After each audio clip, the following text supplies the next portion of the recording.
You are listening to the Racer to Racer podcast presented by Race 92. Race 92 is a vintage-inspired racing apparel brand specializing in celebrating vintage race culture and adapting to motorsports today. Check out race92.com for all your racing merchandise needs.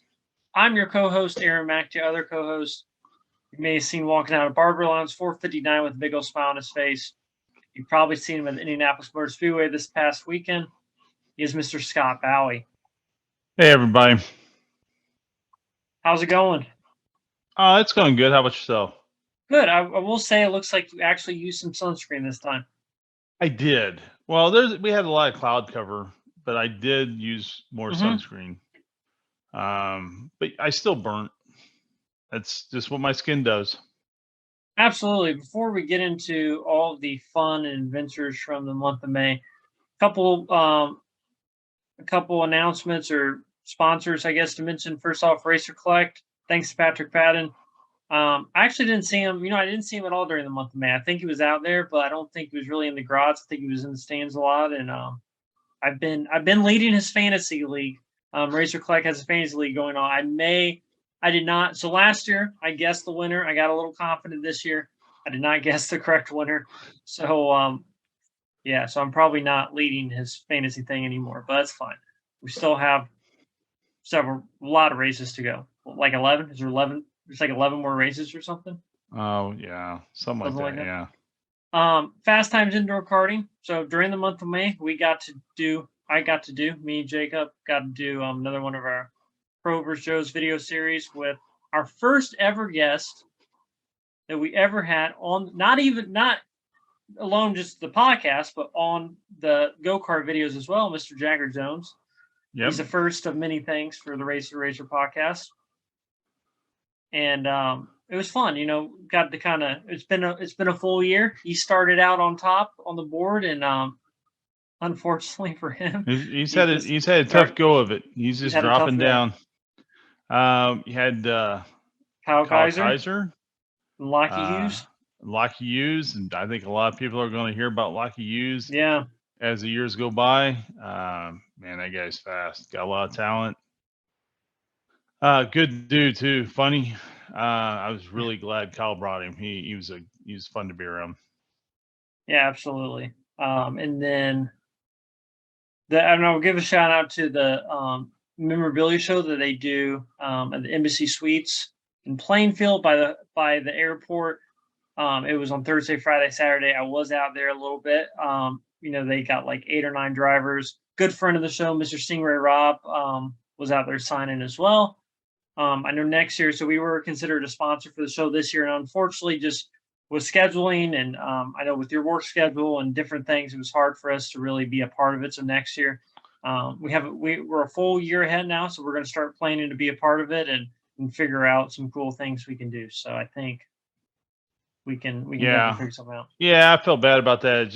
It's just unfortunately I could not make any of the timing work. Yeah. Even on Saturday, I had to leave fairly early to go to Anderson's, a spot for Shane Hollingsworth in the little 500. So, fortunately, just you would think, like most people think of Memorial Day weekend as being very relaxing. When I was up at 5:00 every day, so it was not that relaxing. I had to go back to work to slow down a little bit. Yeah, it was it's a tiring month, and like you said, like.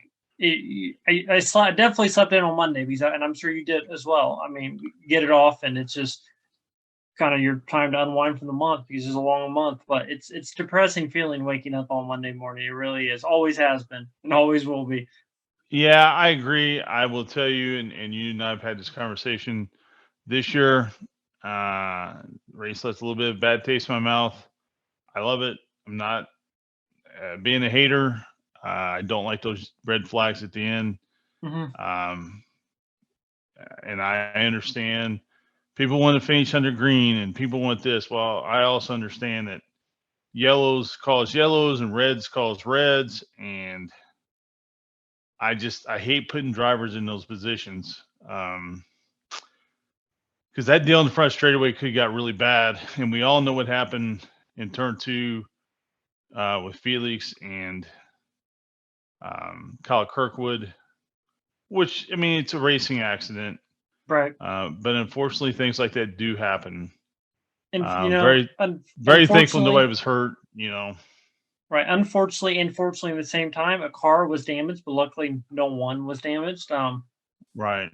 So it Yeah. looks like the car. I think it looks like the car will be able to be repaired. So that's a good thing. Yeah. I mean, the owner of the track owns a pretty nice Chevy dealership on the north side of town, and it is a Chevy. So I think that he could probably, and the car's name was Snowball. It was a white Right. Chevy Cruze. I think he could probably make Snowball look pretty good again. I think it can make But Snowball look. I think you can turn Snowball into a snowman. probably, he probably turn into a snow vet, depending on the Yeah, situation. snow vet. Yeah. Yeah. Um, no, all kidding aside, though, it was very scary. Yeah.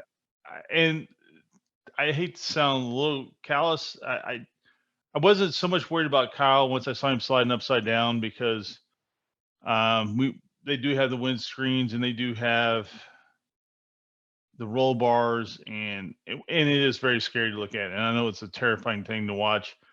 The wheel flying off the car was absolutely terrifying, though. I mean, that was awful.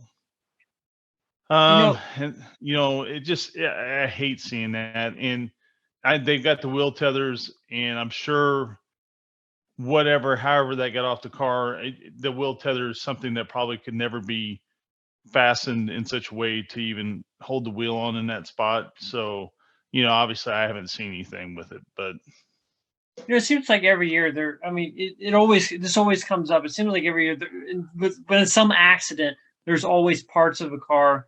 And I know this year there was some bearings that hit some people, and fortunately, I don't think yeah, anyone was injured. But last year, I think it was last year, we talked to somebody. I forget who even was, but I talked to somebody or something that their family member like yeah. got I in pretty forget bad who that shape. was.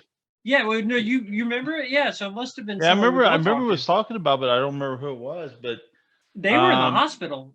I mean, they yeah. were. So I will tell you too that if you watch the race rebroadcast, uh, they were letting fans, and I believe maybe the handicap seating maybe close to the fence, Mhm. and they were letting fans stand next to the fence between in the short chute of 1 and 2, and I'm sure they were in 3 and 4, and I just don't think that's acceptable.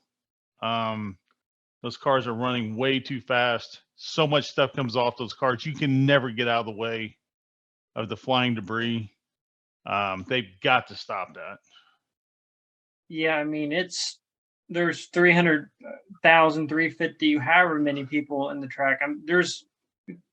I think people would be surprised if they knew everything that probably goes on, Sure. let Yeah, alone absolutely. in the infield snake pit. I definitely heard some stories, but I mean, you just don't know. I mean, there's just so many Right. people, and yeah, I don't the snake pit. We're in the third turn, so we always see the snake pit every year, and man, going that hard for 3 hours, I don't know.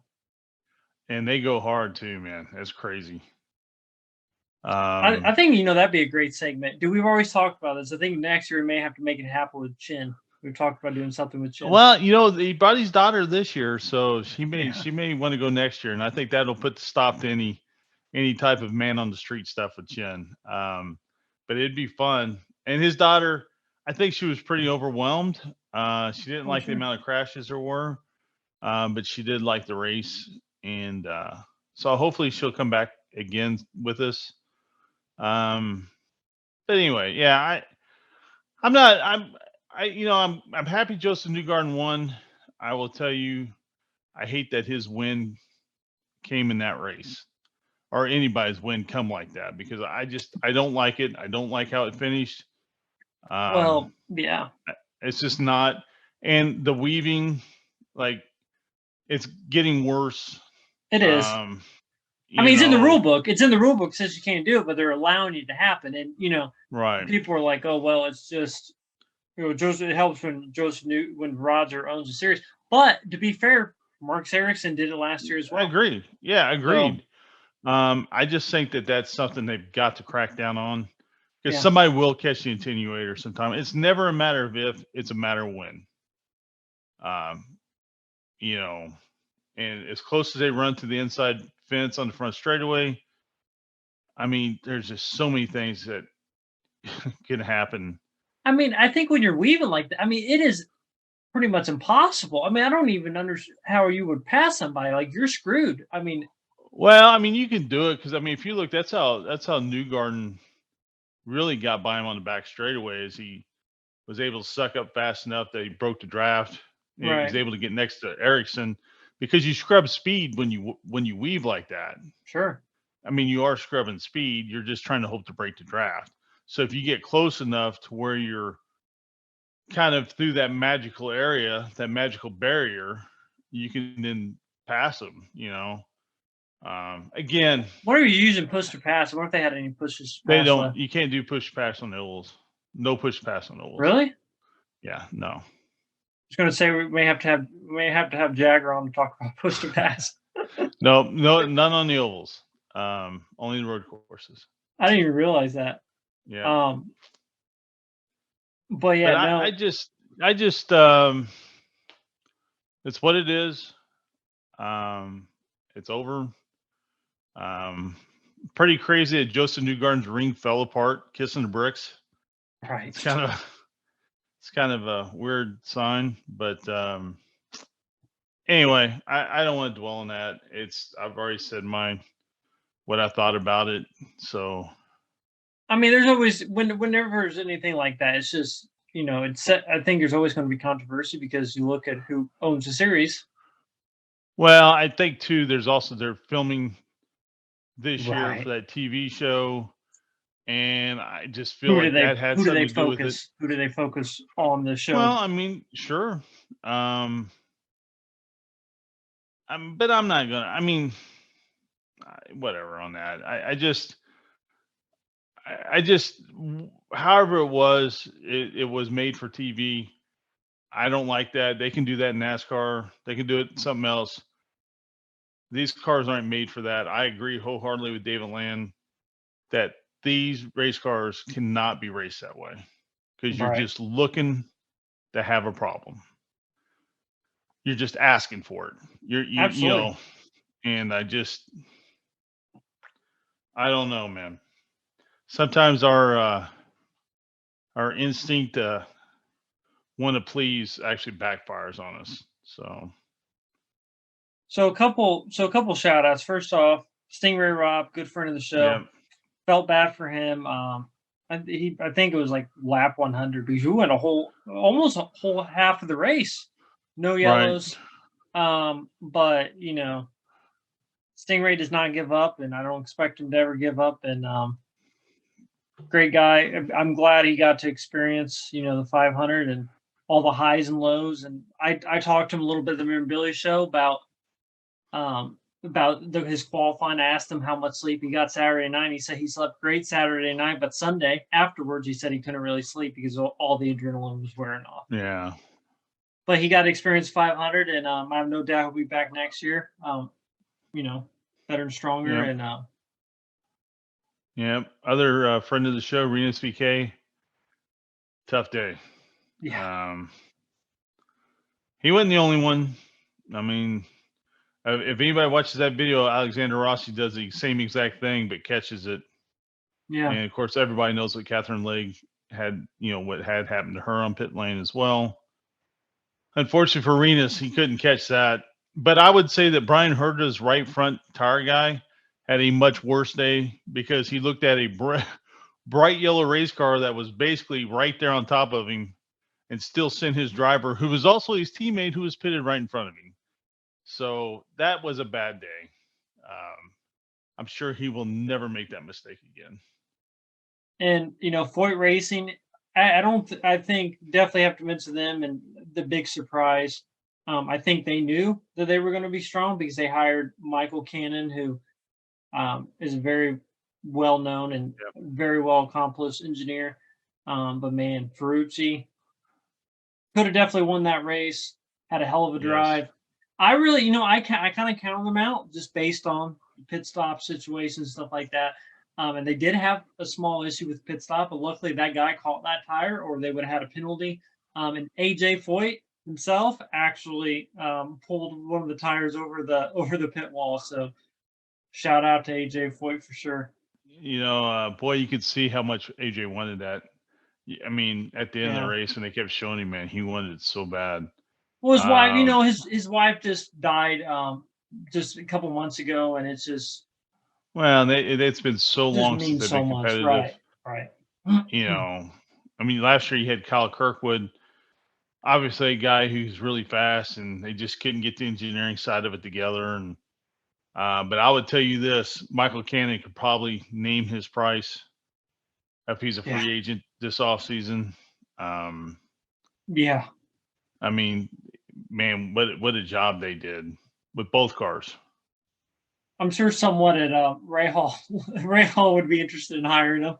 Boy, I would think so, right? You know. And I don't know if he's been there. Maybe he's been there before. I mean, these guys kind of get around, Right. But yeah, I Ferrucci, man, it's really funny. I don't. It's really weird. Santino, really, every other race of the year is just kind of there. But for whatever reason, at the 500, no matter what he's driving, he's there. I mean, that's a dude who can get up for a big race. Um, Some yeah, people are just good at Indy, and he's definitely one of those people yeah, who he's has it figured out. one up. Absolutely. You have that Um, guy in a pin. I mean, well, in a Foy car, I mean, he could have easily won the thing, but I yeah, think definitely he will always have it right for the 500 for a while. I think. I don't see how not, right? Yeah. Um, But it makes you wonder, right? J.R. Hildebrand, it's a shame that, it wasn't last year because right. he does good in Indy. It would have been really cool to see him because I have no doubt he would have been running up there with Sure. Santino. Rumor But has it. Peterson had a. I'm no, sorry, I was going to say Benjamin Peterson. I think he had a great year, rookie of the year.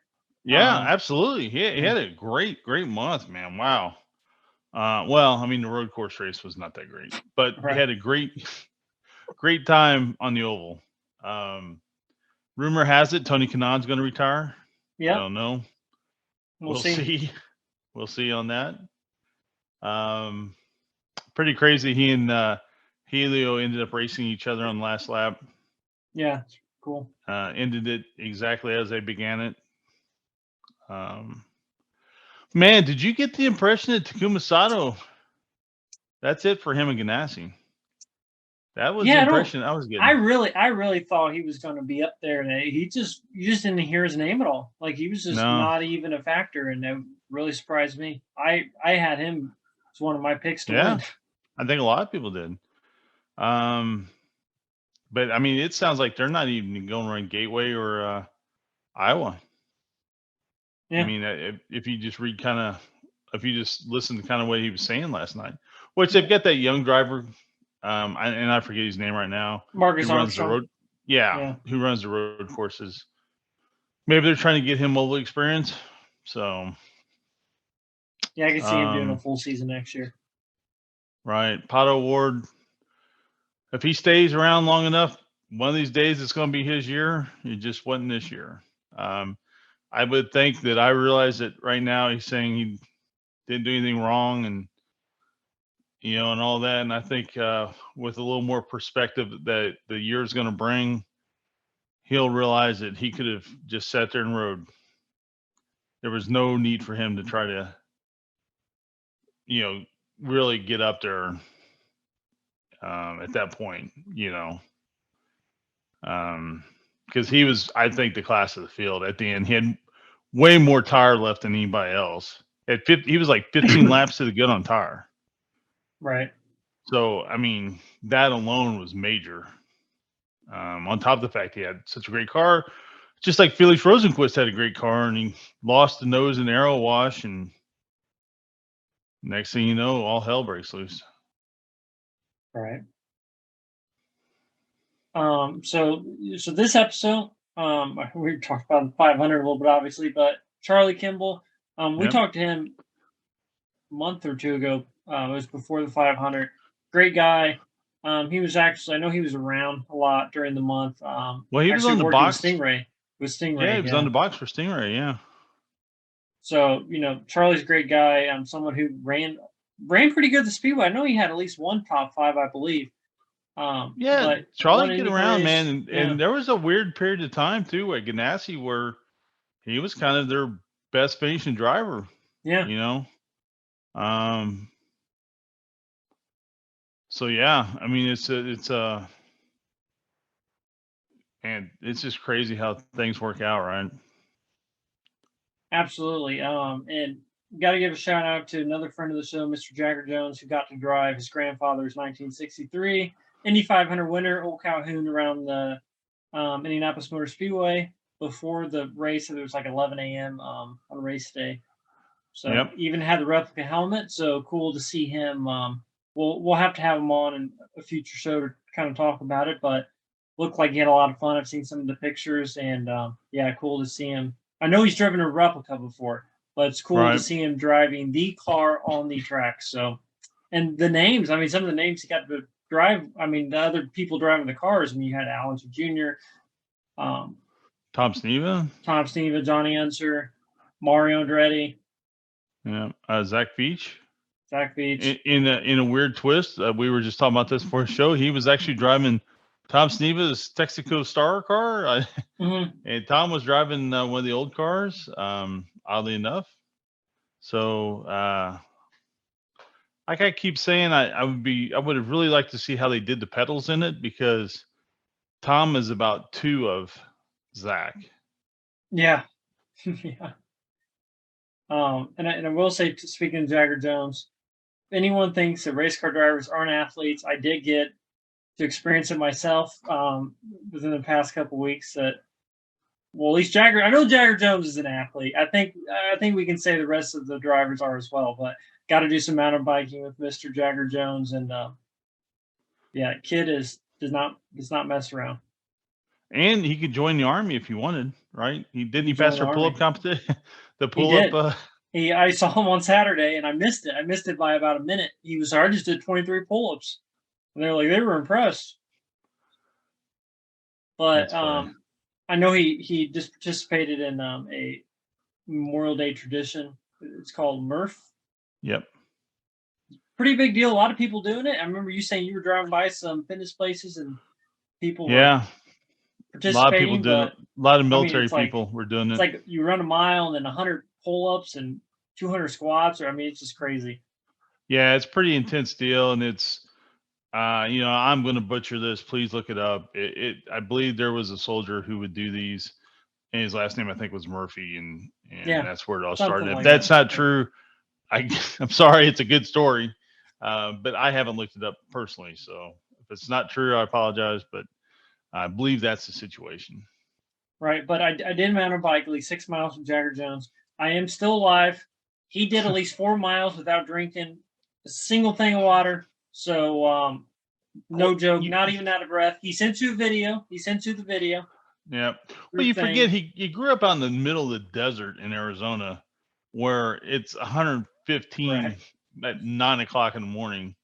So his body's used to some heat. right. Well, I'm sure we could get any. I'm sure we could get an IndyCar driver that grew up in Alaska, and he still wouldn't have a problem. Right. Well, like TK, I guess I kind of forgot about that. I guess TK during the month always goes out and rides the track and Yeah, um, all that, and I'm sure there's other drivers that do it too. But guys yeah. run the Well, track for sure. yeah. There was that video one year of Connor Daly run the track, the road course, I think. But yeah, no, the this time of year is always gets so super busy, and then all of a sudden it ends, and then you feel like it's almost like Christmas ended, and you're waiting for Christmas again. You got 363 days now, or whatever it is, till Christmas shows up again, and it's just if you love the sport, it's a real weird time. Absolutely, definitely. I mean, there are several races coming up that we'll be attending, so look forward to that. And Yeah. Yeah, I think everyone will enjoy the Charlie Kimball interview. I'm sorry, go ahead. You're gonna say Sorry, something? you broke up there, bud. Sorry. You're gonna say something? No. All right. Well, I think everyone will enjoy the Charlie Kimball interview. And yep, please like and subscribe if you haven't already. And hope everyone has a great week. And call Good Guys Heating and Air if you have any issues at all. And And go to thank you to race. them. Yes, and go to race92.com. I won't mention we have the Allinger Junior collection, which has been selling very well, especially during the month of May. You just don't know what Indy means. T-shirt has been the big seller. I've released one design, or we will be releasing sometime in the next couple of weeks. But I did, I will mention, I should have mentioned this. I did get to spend a little bit of time with Al Jr. during the month of May. Did film a couple little short interviews talking about some of the influences behind some of the designs that we have. So I've been posting that on the Race 92 social media pages. So check that out. And yeah. Oh, and we do have to mention now, and it's not through Race 92, but Jagger Jones does have T-shirts out. Yes, he does. There's a couple really cool designs. I think you can find him on his Instagram, and I think he has JaggerJonesRacing.com or something like that. But you can find him. One of them is of the '98 Gold Leaf, and the other one's just more of a more modern day look. So go out and check those out. And unfortunately, Race 92 and Jagger couldn't come together on doing something, but that's the situation. And other than that, Well, we I did. got nothing else. I think we do have to mention that we did do our own. I wouldn't say secret. It wasn't really secret, but we did our own exclusive Yes. T-shirt design for friends and Family and family. friends did a family and friends shirt that unfortunately we cannot sell, but actually a lot of people like it though. It's really cool. I mean, you can get a copy with the copyright law. Actually, you can get away with it, but I will say that other people are starting to notice it and wanting it. So I know we ordered a few today. So right, yeah. But It's one of those things where you got to be in the know to know, I guess. Absolutely. I want you to want me. That's right. That's right. That's all you need to know. That's all you need to know. If I just hope everybody out there had a great Memorial Day.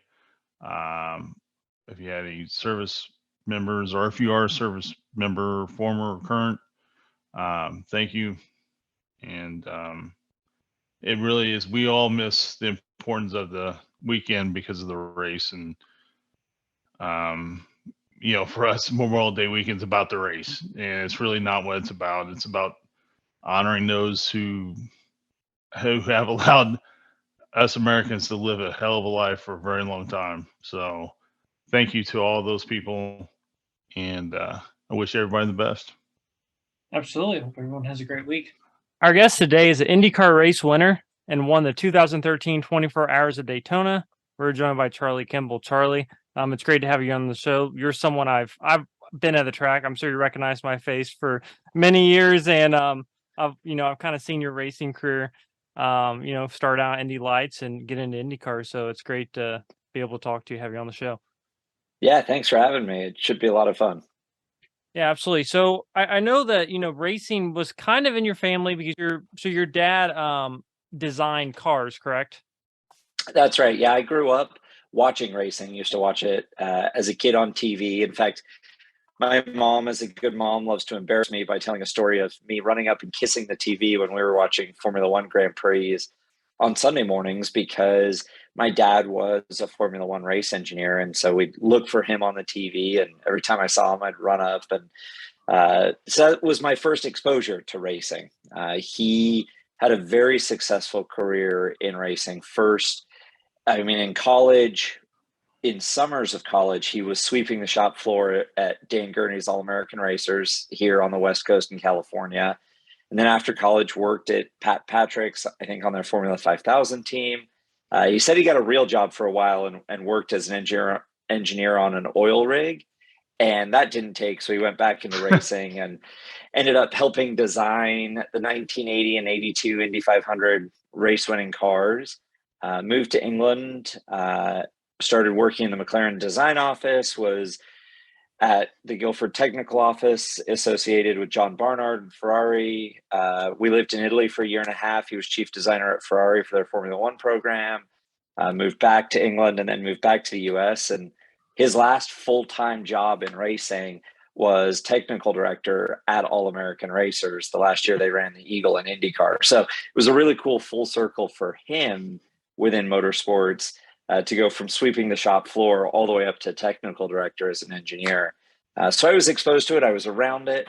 And we started racing go-karts. I think it was a way for he and I to spend some time together on a project in the garage. He had a go-kart that he used to drive around as a kid. And when he went to college, his younger brothers got a hold of it, and it needed some repairs after sitting on a shelf in the garage for a few years. And so he and I rebuilt it together, and we went down to a go-kart shop in Van Nuys, California called Pitt's Performance. I don't think it's there anymore, but I walked in and saw my first ever racing go-kart and thought, okay, the project kart's going to be fun, but I want to try that. And so it kind of all started from there. And this is Scott, by the way. He just joined in. Hey, Charlie. Sorry about that. No worries, Scott. All good. So how old were you when you were in your first race? So I started racing go-karts at the age of 9. So back in the early mid 90s at Jim Hall Junior's kart track in Oxnard, California, out on the beach. A lot of drivers came through that go-kart track and started to do well. It started, we'd just throw the go-kart in the back of the pickup, my dad's ranch pickup, and we'd go out, and my mom and sister would come out on race day with a picnic. And then pretty soon we were driving to Santa Maria and El Cajon down in San Diego, Saga Speedway in like Valencia, Santa Clarita, Bakersfield, Palmdale, Vegas, Phoenix. Pretty soon we're getting further and further away. Trailer to tow everything, a bigger trailer, a couple of go-karts because we're running 4 classes a weekend, and raced with Top Kart almost my whole career, a couple of years in CRG go-karts, but mainly Top Karts. Ran Wolter engines for the end of my go-karting career and raced at the Grand Prix at Barrie, north of Toronto, and the SCUSA was it the World Tour or something, I think, and we raced in Jacksonville, Florida, all across the US. And then I turned 16 and got my driver's license and stepped into a race car for the first time and never looked back. So with your dad's involvement, like in so many different forms of motorsports, did you have an initial goal? Like, was it, a lot of kids like, I want to race in Formula One or I want to race in the Indy 500. Well, for me growing up in Europe and watching my dad's engineering within the Grand Prix, I always wanted to race in Formula One. And a lot of that was some guidance from my parents, because at that time, oval racing, especially the big speedways, the super speedways, Texas and Kentucky, Kansas, Indy, Pocono, it wasn't a question of if you got hurt, it was when and how badly.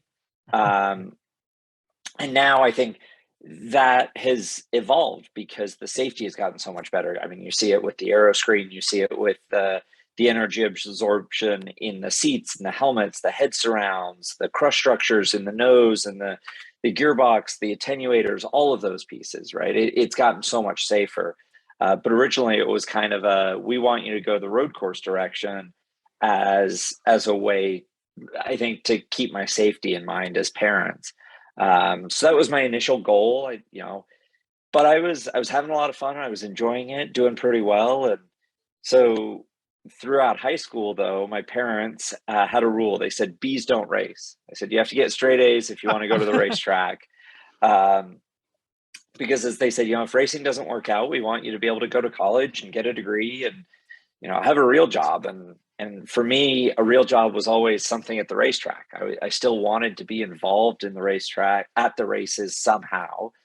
And so I think mechanical engineering was going to be the natural evolution of that based on what my dad had done and how that was working out and progressing. So I will admit, though, I got 2 B's in high school. My dad's the engineer. My mom's a mathematician. both B's were in English. So genetically, I don't think that's my fault. And so throughout high school, I did really well. I did a lot of studying, a lot of homework in the car, going to and from go-kart tracks, in hotel rooms during go-kart race weekends. I remember reading by like flashlight, studying for a test Monday morning on the way home from a go-kart race, listening to Sunday Night Football on the radio as we were cruising down the road coming home. And that all meant that with my racing and national championships in racing, some of my other extracurricular plus my academics, I applied to and got accepted to Stanford University for their mechanical engineering program. My friends all thought I was crazy, and I think some of them still think I'm crazy.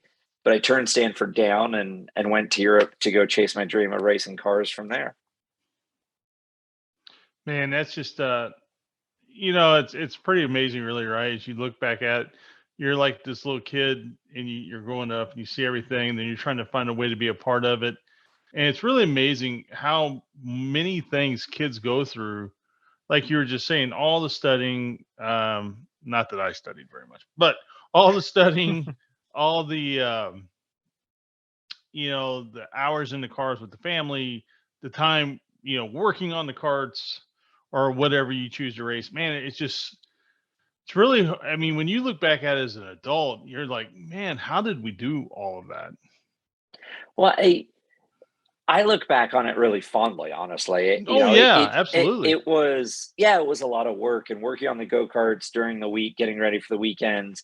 But it was something my dad and I did together. It taught me a lot about work lists and job lists and prioritizing and the work ethic necessary to reach that goal. And that really ingrained in me a lot of the foundational elements that I think made me successful when I got to IndyCar racing, when I got and kept climbing that ladder. And it wasn't just what happened at the racetrack, but it was the work ethic to never give up in talking to sponsors and partners and team owners.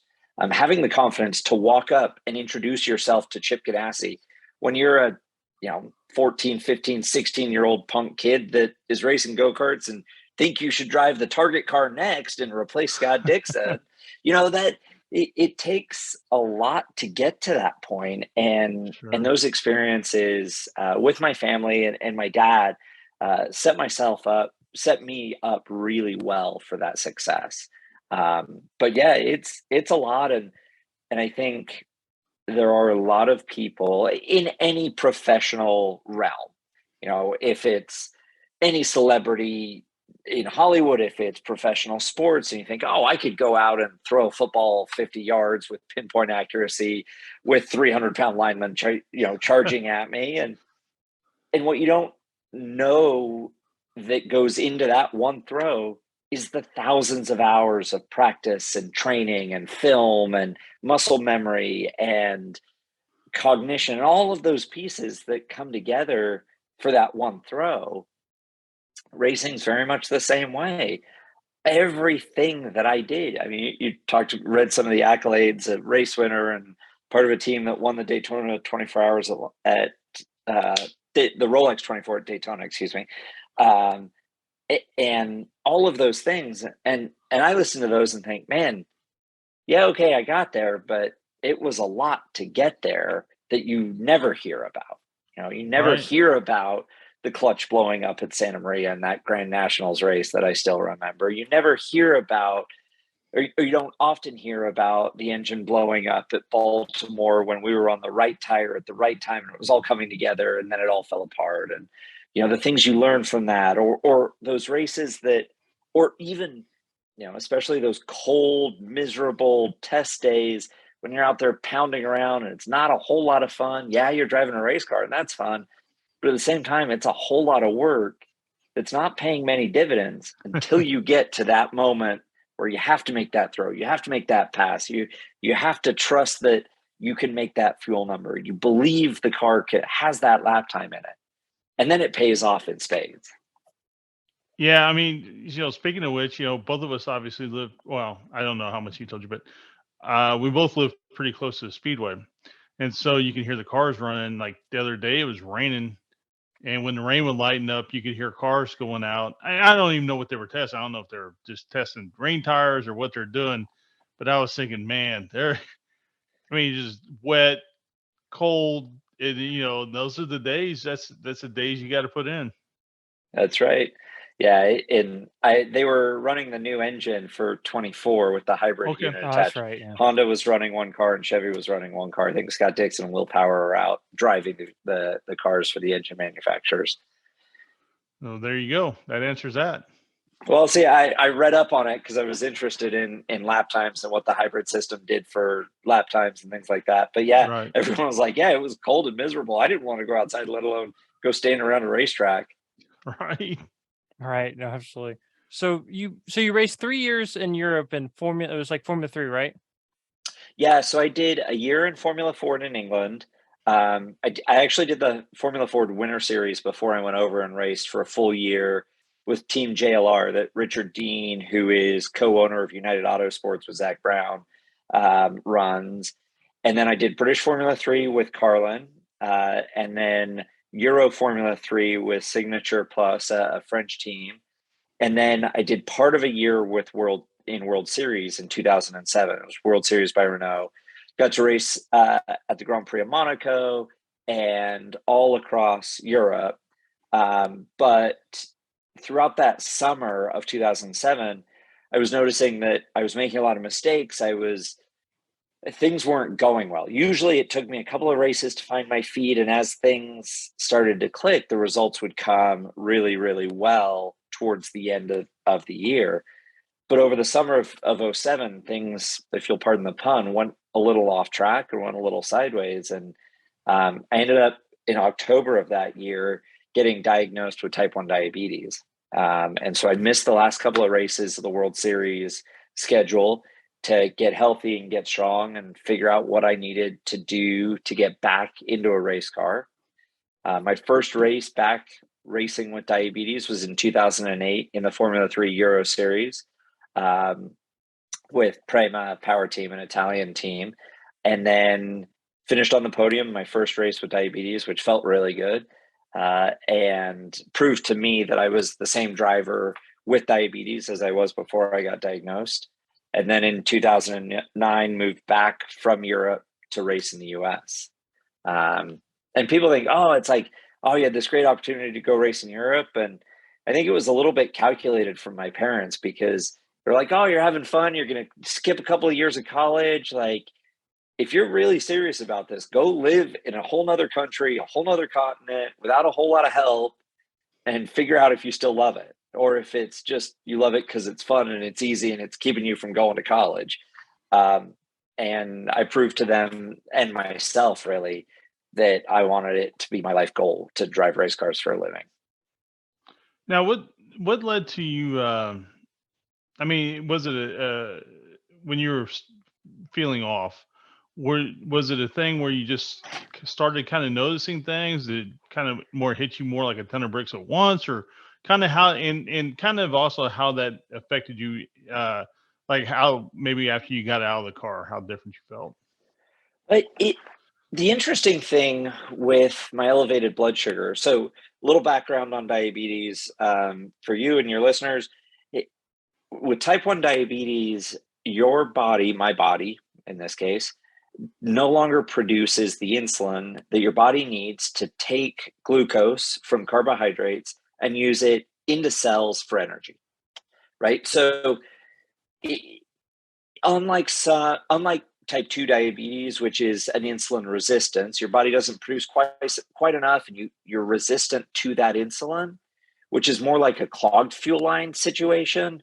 Type 1 diabetes, there's no fuel in the tank. Like, you have to have insulin to be able to process glucose for energy. I don't produce any. Like, I've got a freeloading pancreas. The cells in my pancreas are like, I'm out, I'm done. I'm 22 years old. I'm done working. I was, lifetime warranty, this lifetime warranty done at 22 years. So I have to manually inject insulin to balance my blood glucose numbers. The problem is too high, which is what I was dealing with when I was diagnosed. And it's like you've got molasses or maple syrup in your veins. It's sticky, it's sugary.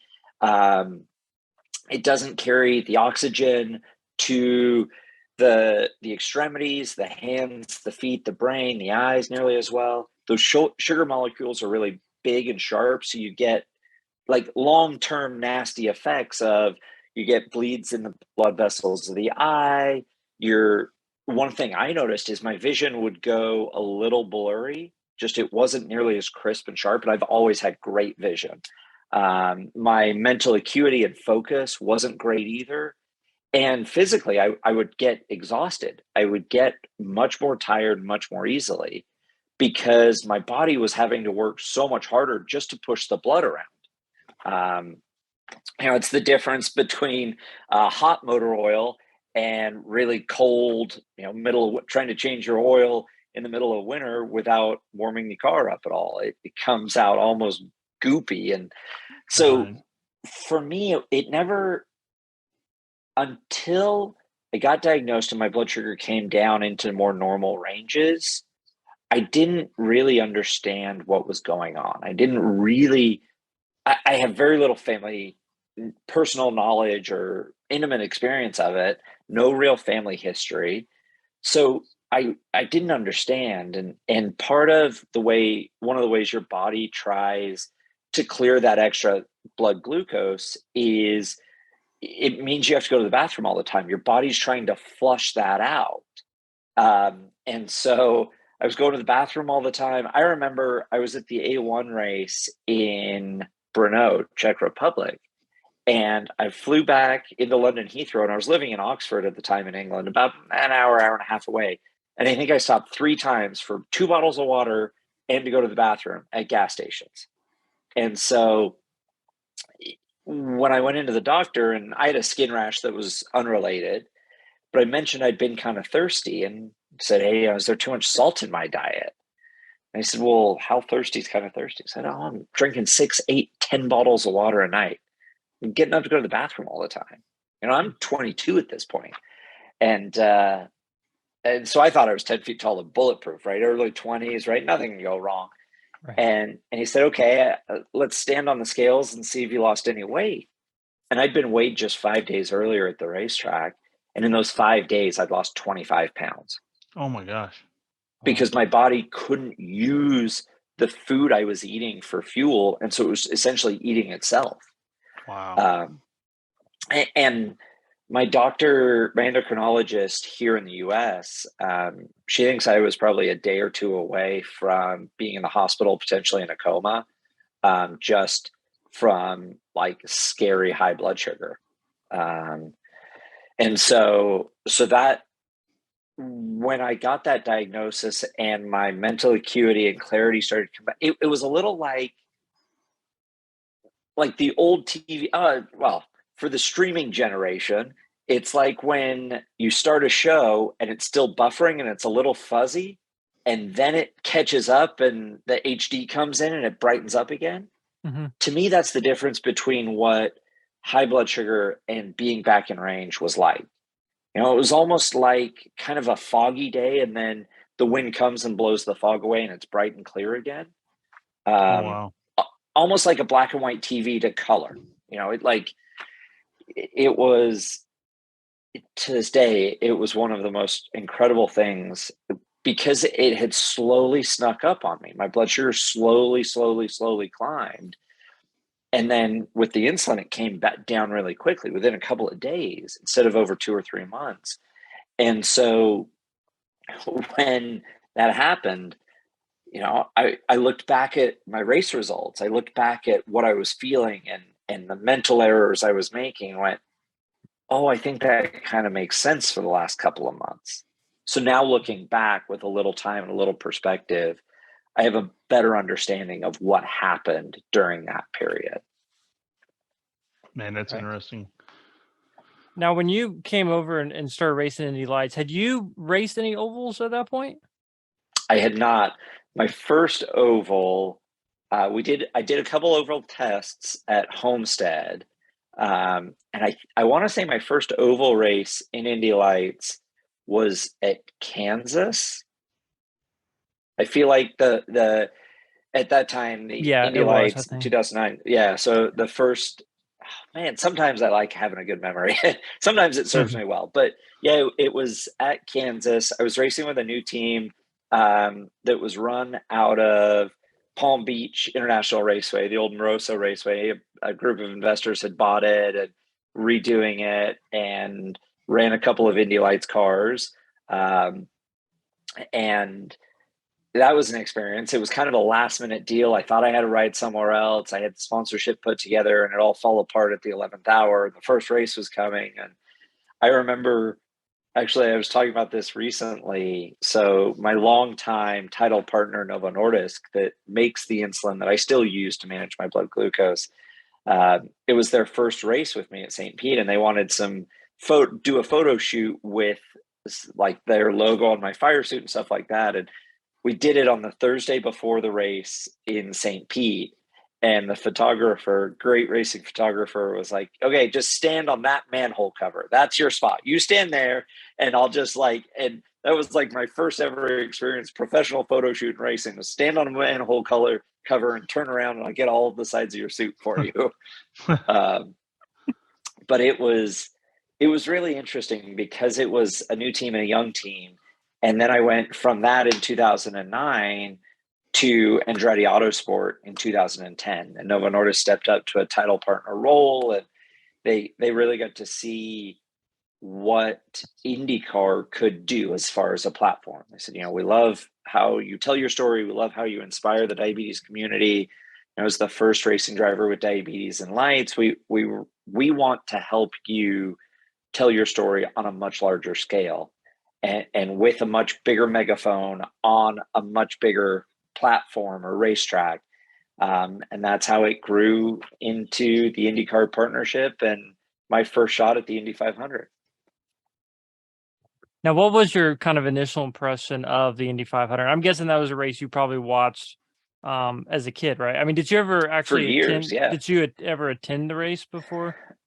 Not before racing in Indy Lights. Okay. I remember going when I was racing in Skip Barber before I went to Europe. I was still in high school, and I wasn't 18. And don't tell the yellow shirts, but I snuck my way onto pit lane. My dad and I, carrying briefcases, walked out onto pit lane, and we went down towards pit out, and they were doing qualifying runs or qualifying simulations, and I remember the first car came by and just kind of appeared in the distance, right out of turn 4, and got there before I thought it was anything like possible he should have been there. Turned into turn 1 and the engine note didn't change. And I kind of cringed. And my dad, who spent years at the 500, right, looks at me and goes, "What's wrong?" I go, "He didn't lift." He goes, "Yeah, when it's good, you don't lift." I go, "Really?" Okay.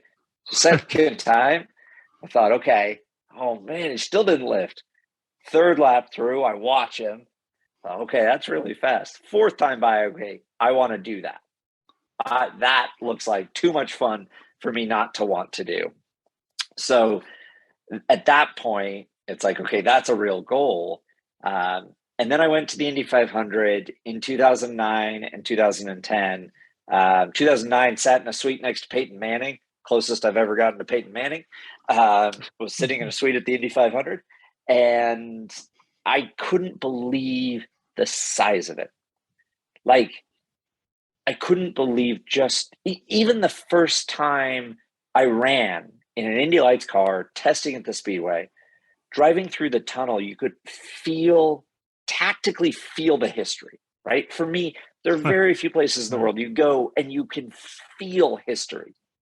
That's one of them, no question. Yep. Standing on pit lane when it's really eerily quiet, that cool early spring, late spring mornings in Indianapolis on pit lane at the Speedway. You look at the pylon and the pagoda and the racetrack and the grandstands, and you could almost hear the echoes of heartbreak and success and tragedy and overcoming and like all of that. And it got into my blood at that point. And I think the single, and okay, I will admit here, I'm biased, but as we're talking amongst racers, I think the single coolest moment in sports for an athlete anywhere, any sport, is driver introductions at the Indy 500. The only place that may rival it is player introductions at the final in a World Cup, because that's huge. That's global. But there is nothing like standing up on that stage and looking essentially as far as you can see. And all you can see and hear is a wall of color and people and sound for a 2.5 mile racetrack.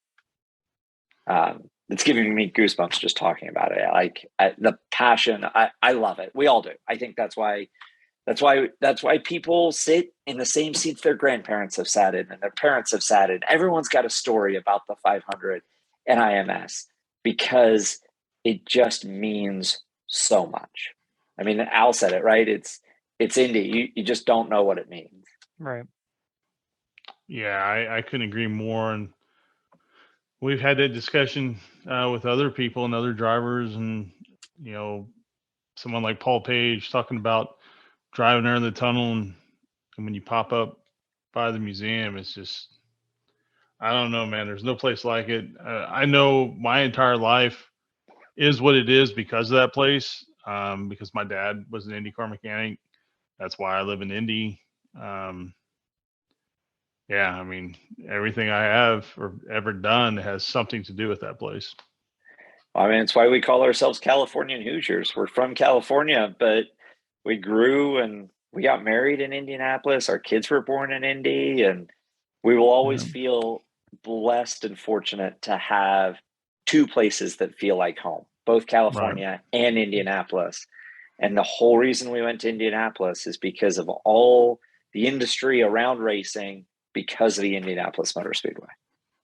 Yeah, absolutely.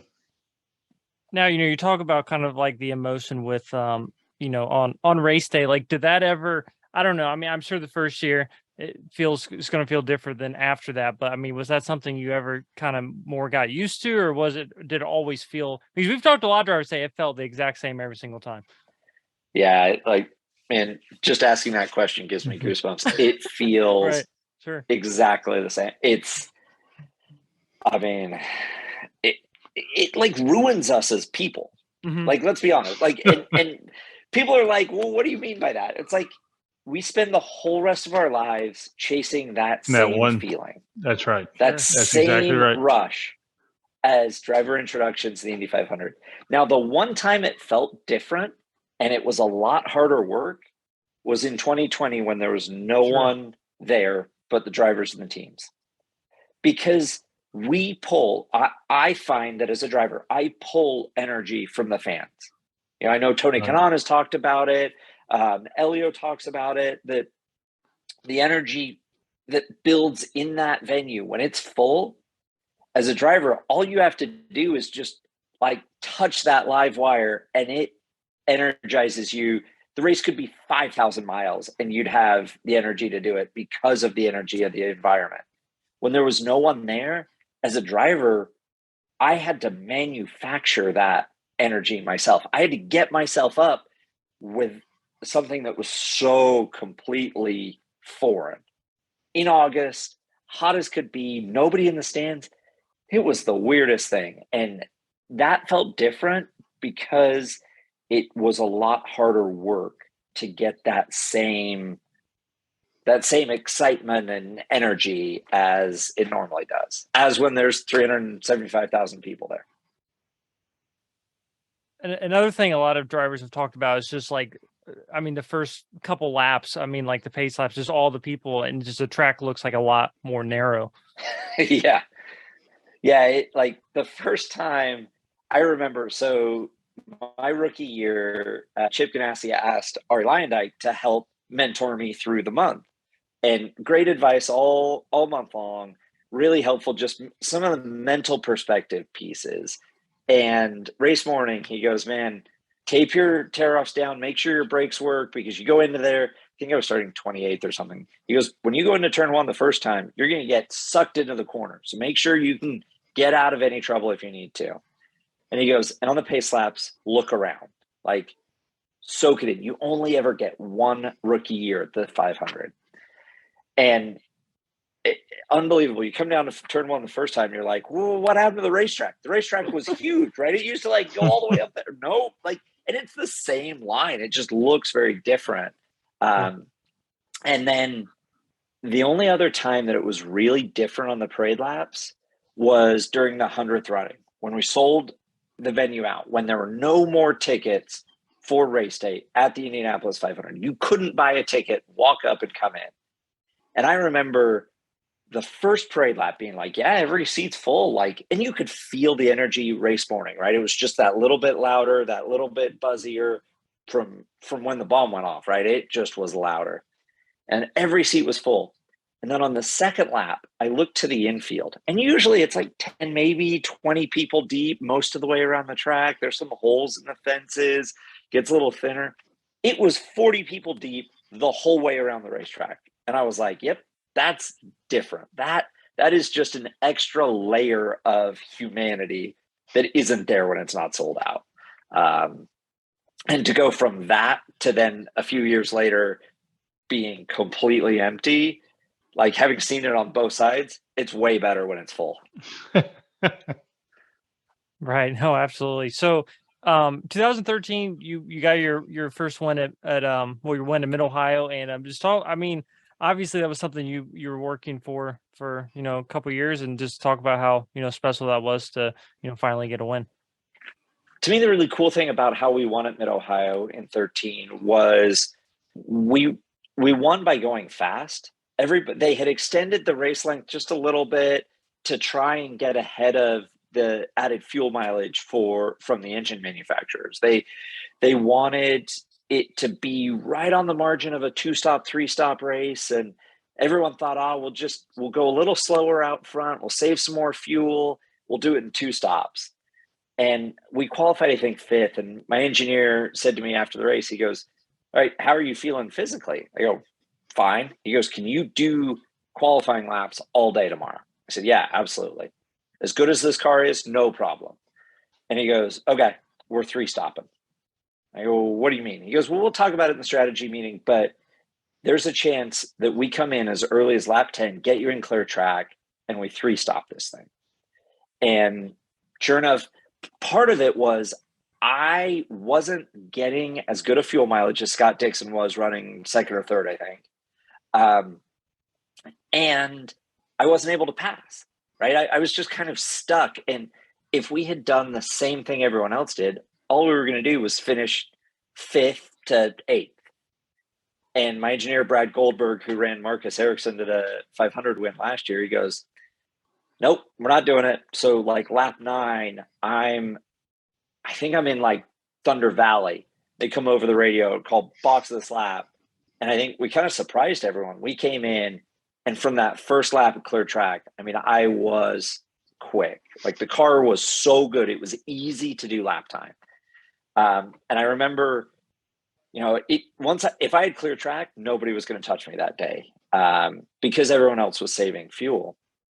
And so it all worked out. And I remember a couple of years later, I was talking to James Hinchcliffe about that same race, and his team was telling him lap times. They're like, hey, we think Charlie is leading this thing. He's 3-stopping it, but he is so fast. And he goes, what time's he doing? And thinking it's going to be like a couple tenths better. And he goes, you were a half a second faster than me. I was on reds and you were on blacks. And he goes, yep, we're not beating Charlie today. Who else are we racing? He goes, we're not racing that guy. Who else are we racing? And so to me, the fact that we just pulled the pin and we're like, we're committing to going fast. We're not going to save fuel. We're not going to go slow. We're just going to go fast and let the chips fall where they did. And it landed us in victory lane was the coolest thing about that. Do you, obviously I don't know you very well, but hearing you talk, and obviously very studious and all that. I mean, obviously you love going fast, but is it fair to say that you love the strategy part of it and all that, maybe even a little more than going fast?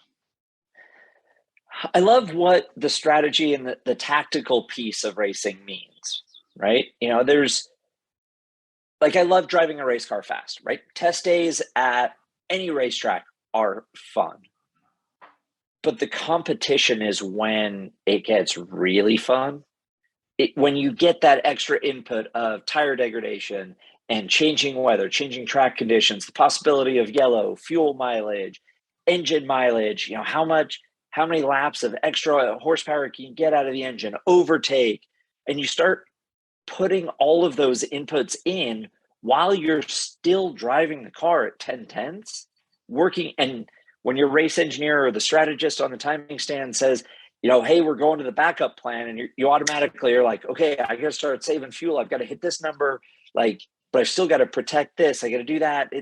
That when all of those inputs come in, and the more coming at me, the better.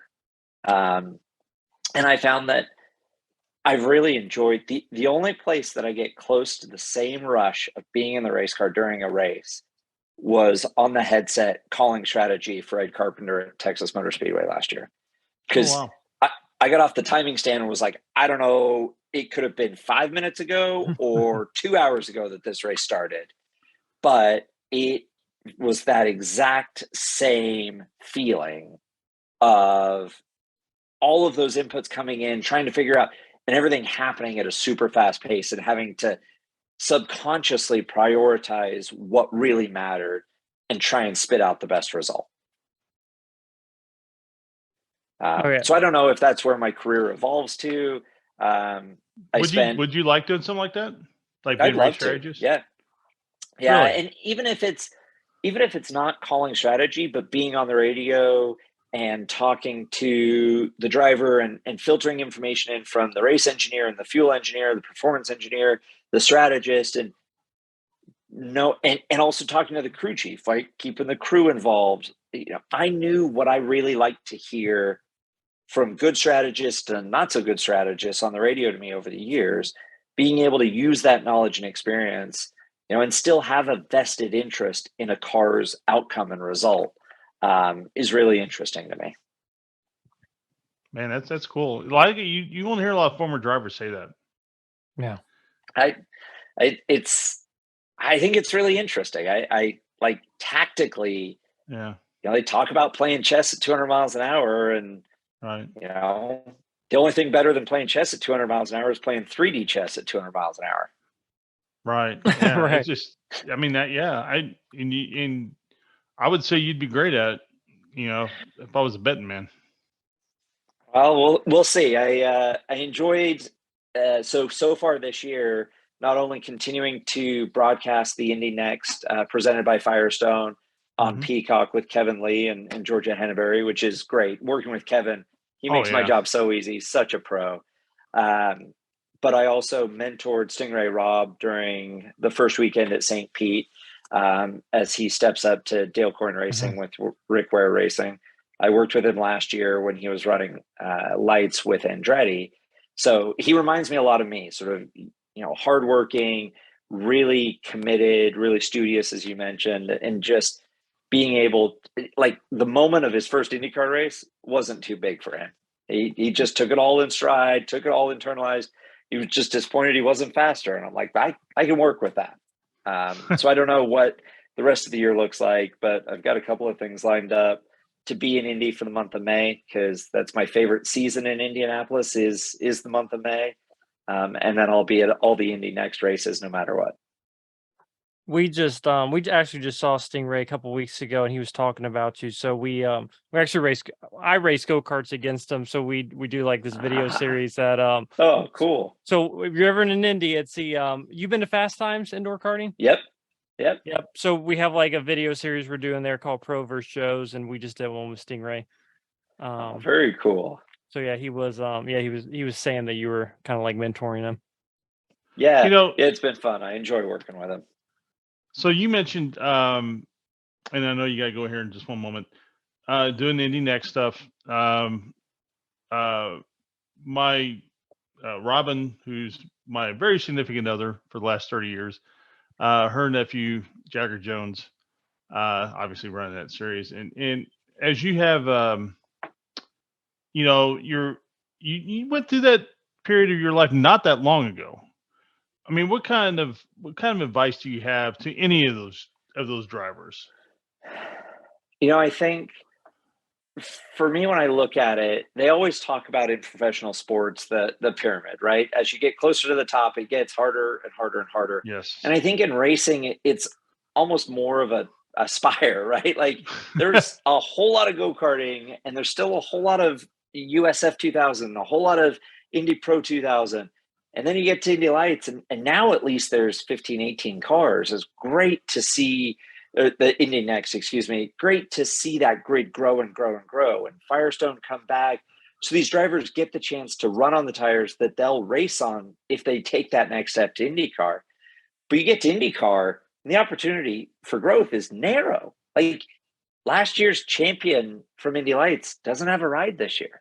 Yeah, and to me, that's as much about the off-track work as it is the on-track work. You have to have the ability to win in the boardroom and with sponsors and with partners to then turn around and be able to do what you love on the racetrack. I feel like you got to be bold. You have to be aggressive, but you're in the people business as well.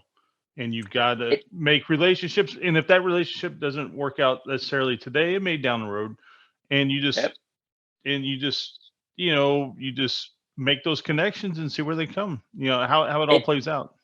And 14 years in, connections that I made my first year in Indy Lights are still paying off. I mean, they're like, you tie back some of the strings to the first time you met them, and they're calling you for a job to do a tour or do this or do that. And they go, I go, well, why me? And they're like, oh, well, I heard you speak, or you came to that IZOD event at that mall 12 years ago, and I was really impressed. And I always thought, if I got the chance, I want you to come do an event for me. Like you never know what impression you're going to make today that as a young driver is going to play out in 5 years, 10 years. And it may never, right? You invest, just like those cold, wet, dark days at the track. We're working on the go-karts in the garage. You never know when that return on the investment is going to come. But when it does, it pays off. I think that's a great place to leave it. Absolutely. Well, guys, thanks for having me. You. Like you said, I've got to run, go pick up my kid from school. It's a busy life here in Charlie Kimball's world. I'll be headed to the racetrack soon, and can't wait for the month of May. I think we're getting close to 60 days, and that's about 59 days too many for me. Well, hopefully you'll come back on the show sometime. And you're talking about Kevin. Jagger was Kevin's son's teammate last year. Got to meet him a little bit in the tent. Good guy. He's been on the show with his son. So yeah, you got a great group of people. Georgia, she was doing the thing with USAC where she was calling the sprint car midget races, which is right in my wheelhouse of racing. That's what I love. So I think you got a great group there. Hopefully we get to talk to you again, and really appreciate it. Thank you so much. No, my pleasure, guys. Thanks for having me. Thanks for setting this all up, and we'll see you in Indy soon.